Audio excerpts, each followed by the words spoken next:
little maybe on the top and a little on the...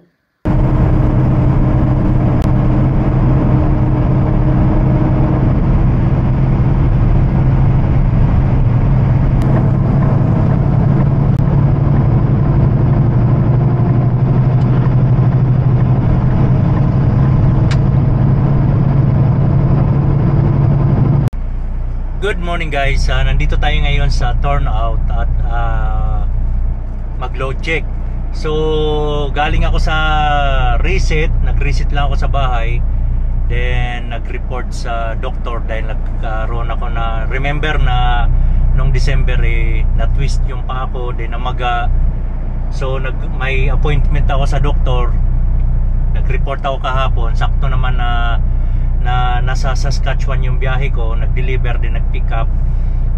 Then pumunta ako sa doktor. Ayun, in-injectionan ako ng doktor sa tuhod para dahil lang sabi meron daw kristal yung tuhod ko. Siguro ano na yan, dala ng, dahil may edad na.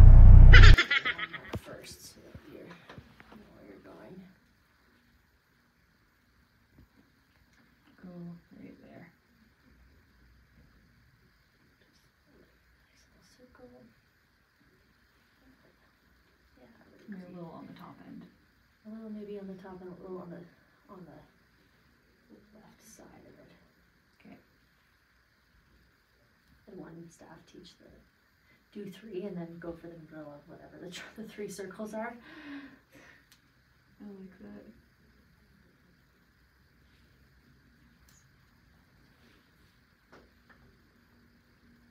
A little still lower. I think right in between them.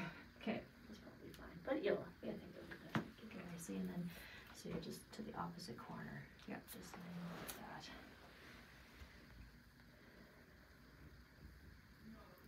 Can I work tomorrow? Yeah. Because I'm going to keep. Oh, okay. Yeah, you can work and you can go and fly and everything. No worries.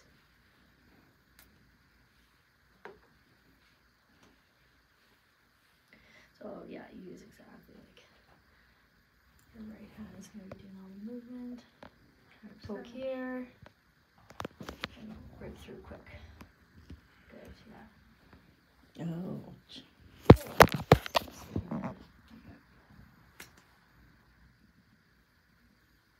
Good. Done. Good work. So yun, biyahe natin guys, papunta tayo ng Victoriaville, Quebec. So kumarga tayo ng asin or yung salt cubes para sa mga ano daw yan para sa mga baka, yung asin na yan, pampalasa yata yan dahil winter. So ngayon gusto ko lang i-share sa inyo dahil nung dumating ako dito sa Canada, wala akong idea kung anong mga tawag sa mga equipment na dala-dala ng Super B or flatbed trailer. So ano-ano nga ba yung mga equipment na dala-dala namin?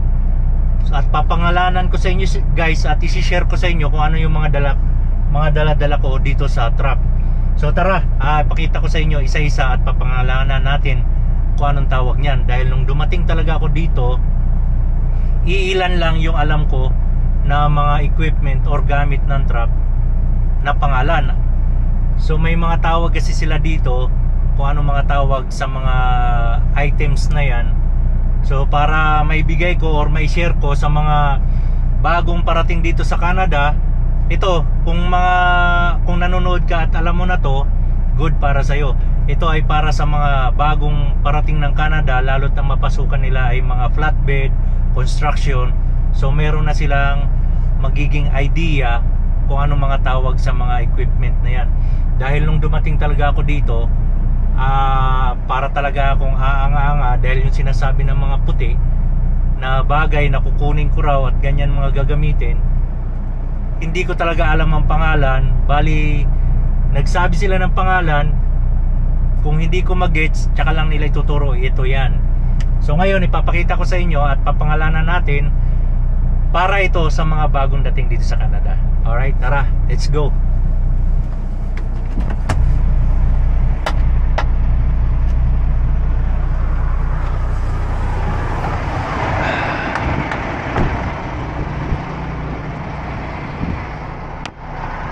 So isa-isahin natin. Sa loob ng cab ko may mga gamit ako dito sa side, iba rin doon sa passenger side.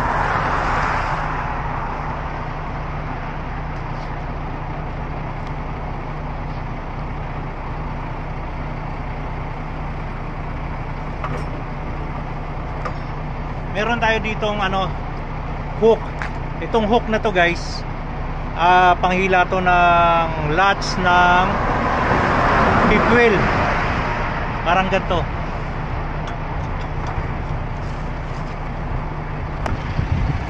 Ito siya, tulad na ito, panghila niya yan ng ng latch ng fifth wheel.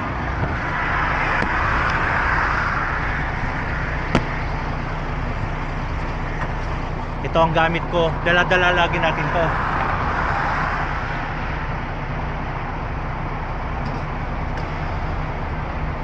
Then meron tayong winder. Ito namang winder, pang roll yun ng strap. Ito optional lang to guys. Depende sa company nyo kung meron na ito. Pero yung iba nakikita ko mano-mano i-roll yung strap. Napakahirap nyon dahil gumagamit tayo ng 30 to 36 strap sa trailer.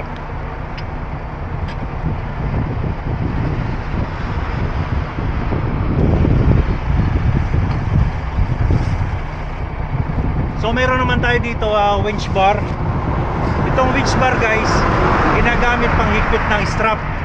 Dito ginagamit to sa winch. Ito naman ang winch. Ito naman ang winch bar. So yan, pang higpit yan. Pang ganyan. Pantanggal ng strap or panggamit sa winch. Ito naman ang winch bar. So heavy duty itong gamit natin na winch bar.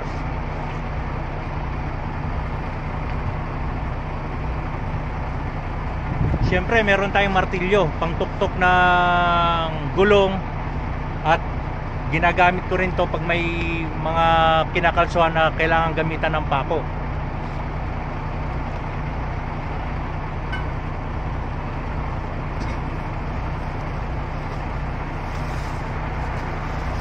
Itong poly, ito poly ang tawag nito dito, poly, or sa ating plastic. Ito yung pambalot sa mga bakal na sensitive, kailangan hindi pwede mabasa or hindi pwede kalawangin. Dahil meron na tayong tarp, yung tarp kasi natin marumi, minsan basa. Ito protekta sa mga load natin na sensitive na mga bakal. Kaya lagi kami may dala na poly.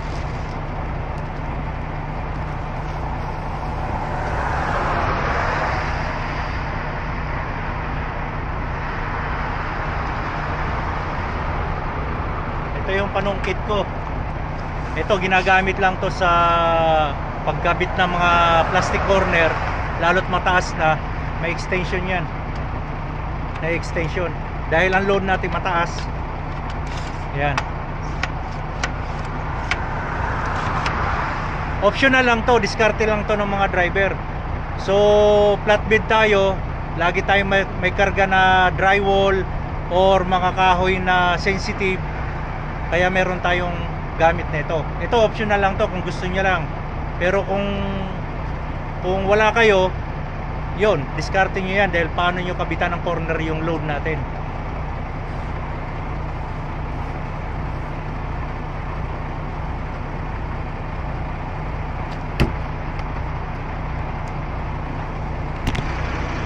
Guys, bungee. Ito bungee tawag naman nito.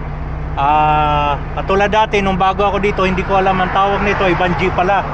Ang alam ko lang goma. So ito yung ginagamit dito sa load natin. Pang bungee dito sa load natin. Yan. Yan ang bungee.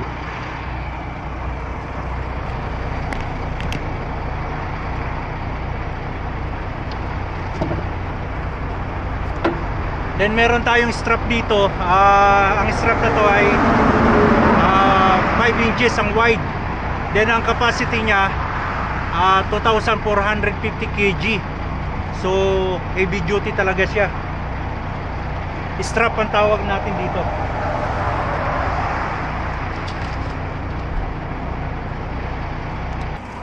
So ito naman yung tire chain guys. Ito, meron kaming 4 na tire chain, kabilaan yan.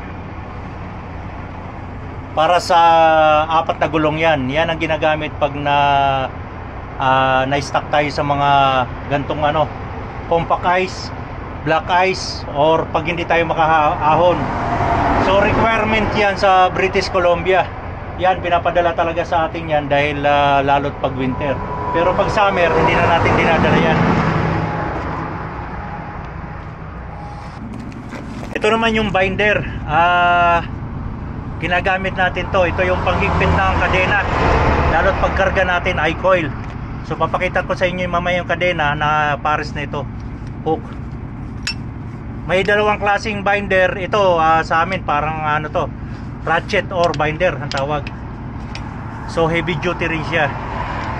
Meron kasing binder na ginagamitan ng winch bar, so mahirap yun.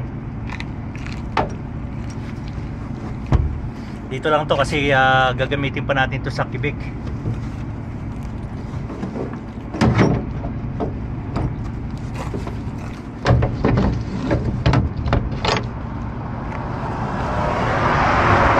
So ito namang gamit ko dito, ito gamit ko. Ginamit ko to steel tarp, pero pwede yan kahit anong load na yung gagamitan natin ng tarp na yan dahil maiksi yan. So meron itong siding na to 4 feet. Ang lapad niya 8 feet, lapad niya. So yan ang steel tarp na gamit namin, lalo't sa mga mababa na load. Pero kung sa lumber hindi po pwede ito. Kaya meron tayong lumber tarp din. Ito, ang wide ng tarp na to 8 feet ang wide, then nasa 9 feet ang side niya, yung ganto side. Ito yung bungee. So yan ang mga tawag ng mga gamit natin na yan.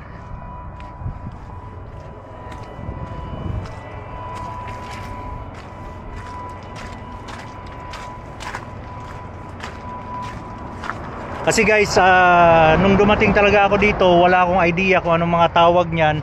Ang alam ko lang kadena, binder, ratchet o ano. Pero itong winch, ito yung winch, hindi ko alam yan kung anong tawag niyan.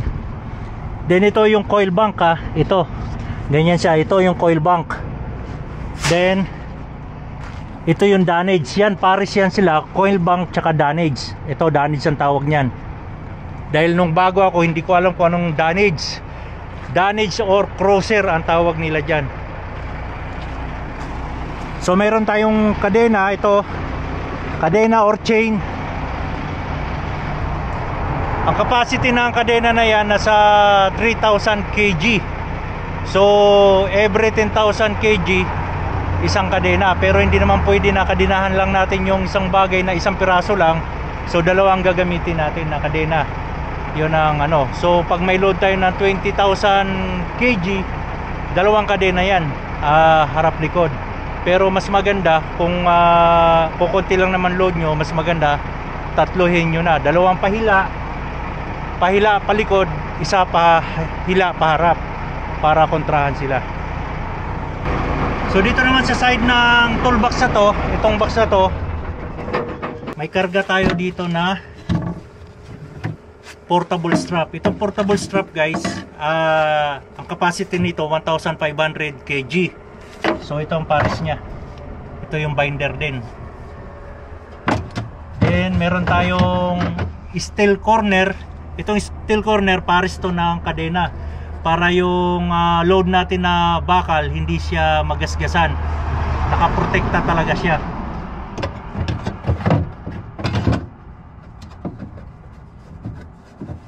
So ito naman yung plastic corner na gamit namin. Itong plastic corner, ito yung nagpoprotekta sa load natin na kahoy, lalo't yung kahoy natin mga sensitive. Tulad nito, ginamitan ko siya ng plastic corner dahil yung asin na to, cubes, block, parang block tawag nila dyan. So kailangan nakaano dahil para maprotektahan din yung load natin na hindi siya mabasag. So ito yung plastic corner.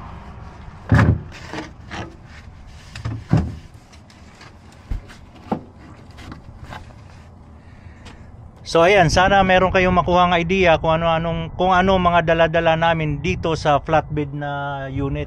So may mga tawag kasi sila, lalo tayo galing sa Pilipinas, wala tayo gaanong idea kung anong mga pangalan ng mga equipment na yan, at hindi natin gaano kabisado kung anong mga capacity niyang mga bagay na yan.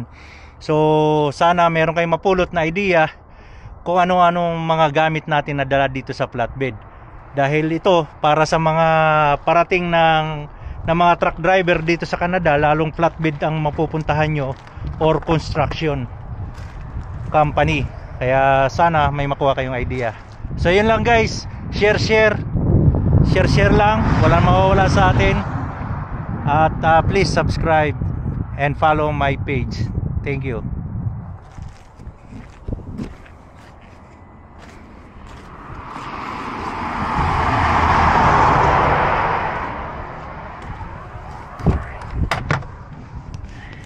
So yun, ang biyahe natin ngayon guys ay papunta ng Victoriaville.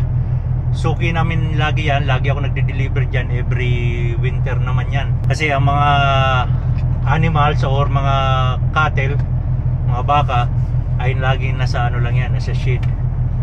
Kumbaga yung asin daw na yan ay ginagamit sa pagkain daw ng mga baka. So yung Victoriaville, babiyahin natin ng 3 days yan, pang 4 days deliver. Then aywan ko kung anong susunod natin na assignment. So tara, let's go. Yun ha, ingat-ingat lagi at drive safe at takbong pogi lang.